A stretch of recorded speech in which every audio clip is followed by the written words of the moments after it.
Incremental greetings. Today, I want to speak about the language, the relevancy of the language for incremental reading. Because one big factor is the formulation of knowledge. This is relying on your proficiency on the language you're using, how you can express your ideas, and your vocabulary if it's rich enough. Because what happens is that I first used spaced repetition with Catalan language.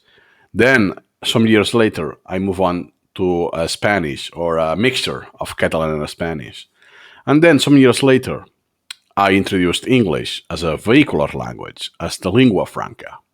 But it was just a matter of just phrases, isolation, and so on. So, long story short, what happens with Supermemo is that I do everything in English, but English is my third language. And sometimes I discovered that, you know what, I want to formulate that item, but I don't know that specific word or expression. Therefore, I have to be very wordy, very verbose, and let's say more or less explain that in a sentence or a phrase what I could achieve with just one word.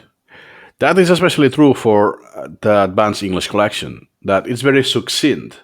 That, oh wow, you have achieved this, how to recall this item with just 5 words. Amazing. It's so convenient. And for instance, I'm having trouble, let's say, on images. I want to describe images. This one. Yeah, how do I describe this using only English, right? Because most of my English for many years was just reduced on research.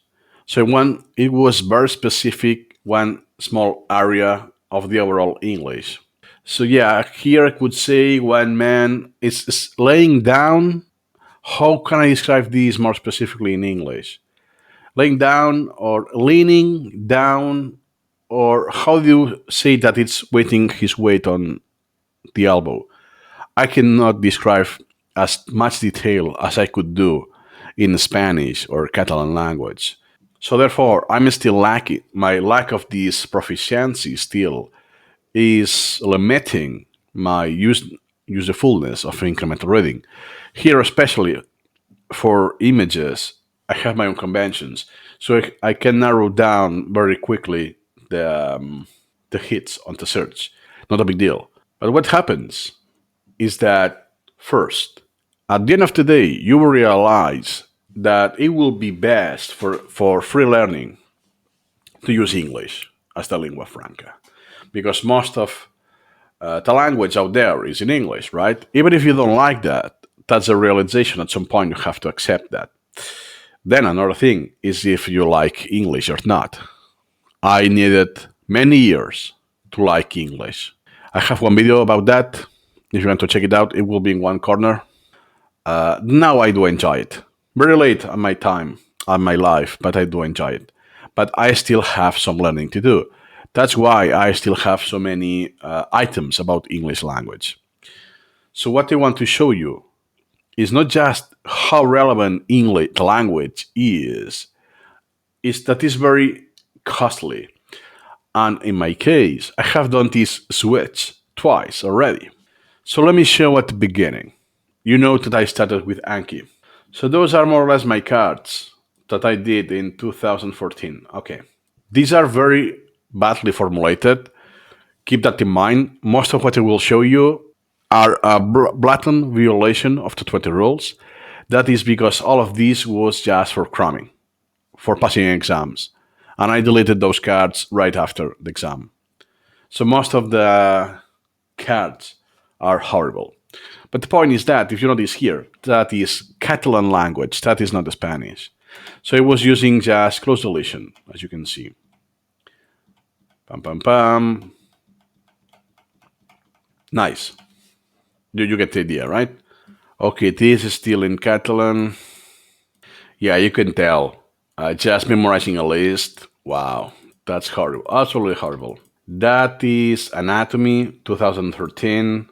That is Origin, Insertion, Action, and the name of the muscle. I did that when I was doing this in college, in university. Nice. Okay, I'm loading a different profile now because I had different profiles. Let me see. So now, then, some years later, what happened is that I forgot most of the anatomy because I stopped doing reviewing those cards. So what happened is that yes, I had the same in Catalan, but I added English, as you can see here. So I will show you an example that yes, I introduced English in 2015, but it was just the translation of something that I already learned. Now that I know this, how it is called in English. So still, there's no prose. It's just a word, an expression, or at maximum, a phrase. So I have, for instance, let me see, this. Oh, how you say managatos rotatoris in Spanish? Oh, manguito de los rotadores. Gotcha.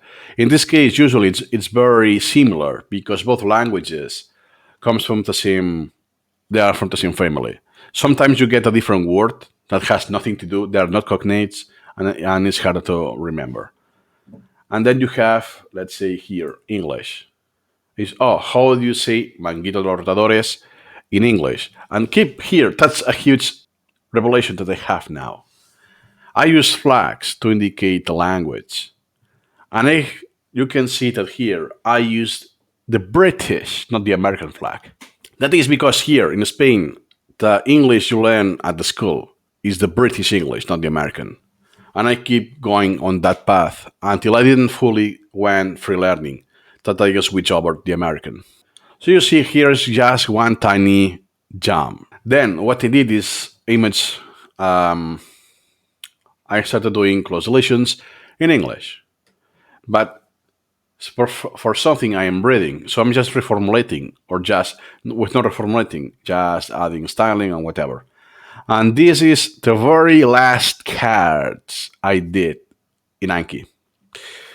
And you can see that was in 2020, in June, just about to transition to Supermemo. And as you can see here as well, the theme is Supermemo Guru. Yes, I was reading Supermemo Guru staff and using Anki for that, not Supermemo. Even if I read over and over again Supermemo, because in the Supermemo Guru he mentions the software very often, even if the article is not about the software itself. I don't care what they was doing. Extra for the reading, front topic, author, so to circumvent some of the limitations of Anki. Okay, more or less it will look like that, right? What it this will simulate more or less the knowledge tree or the ancestors window, and that's the card itself. Good learning is inherently what, and without what blank, there is no good learning. And here I have the link. That will be more or less the equivalent of the sources.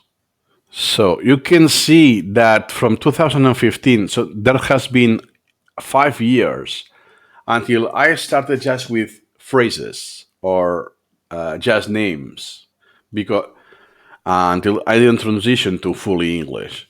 Well, I did it slightly before 2020, but you get my point. But I still had some degree of difficulty because I was not familiar with the language enough. So not just creating the cards were harder than usual. It's just sometimes I recall the fact, but I didn't recall the word for it in English. The paradigm of this video is I mentioned this because it's very hard, it's very costly. So auto formulation of knowledge demands a full proficiency and a good command of the language. So if you want to use one language for incremental reading, you have to really master that language. Or, as I am doing with English, you're advanced, a pretty advanced user of English, but you're still not there. You just make mistakes, but you will correct that incrementally. For instance, well, that is a easy sentence. But what will happen is that, oh, you know what? There is some weird grammar here and there, or just plain mistakes. That I will see that items that I did many years ago, and so on. But that is the learning experience. I don't have to wait until I master it to start with that language and so on. And that is especially true for English. As I said at the beginning, you will end up using English anyways. Then another thing you can do is using incremental reading on a different language other than English, just for the sake of learning that language.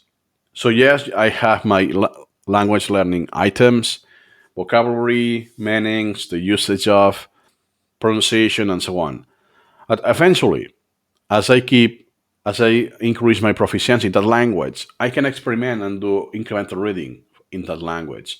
But at least for me, that will be most of redundant in the sense that I will be reading something that I already read in English, or it's a topic that I already know. So it's just I'm adding the layer of the language, not the content of it. And that's actually what I started doing in Chinese. Very, very easy. Let me show it that to you. So, long story short, I only have like two or three sentences in my collection because it's the same one over and over again, or it just changes the phonetic reading, and the question is the same. So it's just an start that, oh yeah, I could use Chinese with, I'm doing the same as I did many years ago with English. Well, I forgot already what it is. In 2000, it was anatomy, I think. What I did is I added this. I only had Catalan, or I could just change that. That was actually my goal. Is you see that now the interface more or less it's in English, but the content is in Catalan. So you know what? Since now I'm doing this because I want to. It's not required by the university degree. I will switch over English. That's my intention was. You hear they have cat for Catalan here in Spanish. The same, but in everything, the insertion in English. And I had a Spanish because back then I also did Spanish. I had both languages, as you have mentioned previously in the video. So the take home message is first. It's very hard, very expensive to use incremental reading for a language that is not your native language. Second, it will take you long, very long to do it. And third, you will really, really have to consider using English as your default language and reserve other languages just for language learning itself or something that is very attached to the language. So, for instance, if I do Mandarin Chinese, I will use Mandarin Chinese for literature, ancient history, this kind of thing, Chinese ancient history, and so on. That is very tired on language itself, very ingrained. That's it. And because doing this incremental reading, I will be practicing the language, but it's not. It's something that is accessory. It's not genuine per se.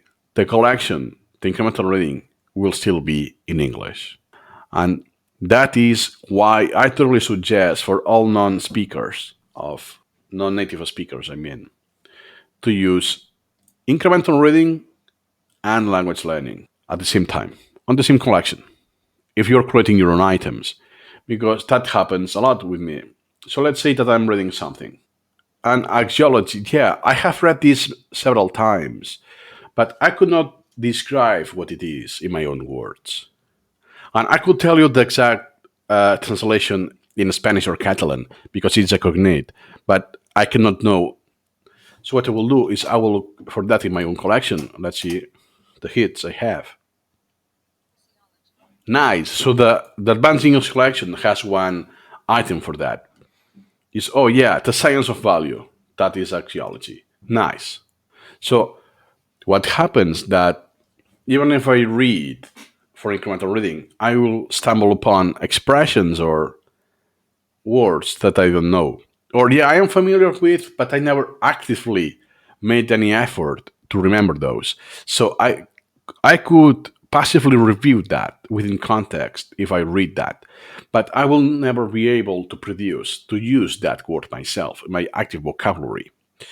So it just both go hand in hand. And if I want to use example sentence, I can use what I'm reading. So I use the sentence I have found on incremental reading. as an example for remembering how to use that expression.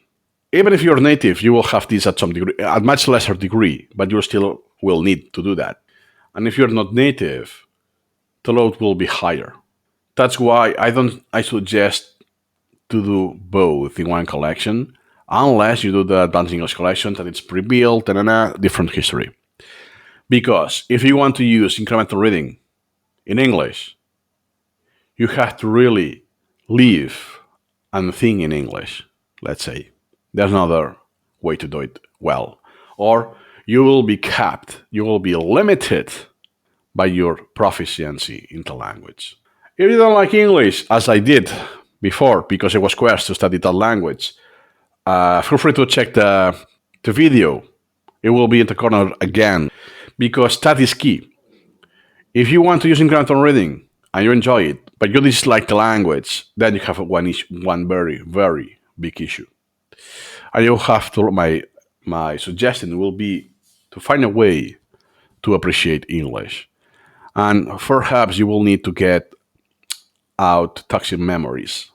I have one podcast about that, toxic memories, this kind of thing, if you want to check it out. And it's cool. It's a celebrity podcast. And in my case, I needed years because I started Supermemo 2 years ago, more or less. But my journey with English in Anki started in 2015. So it's longer than that. Nothing more to add today. If you want to share in the comments by private message, I will be glad to listen to you. See you next time.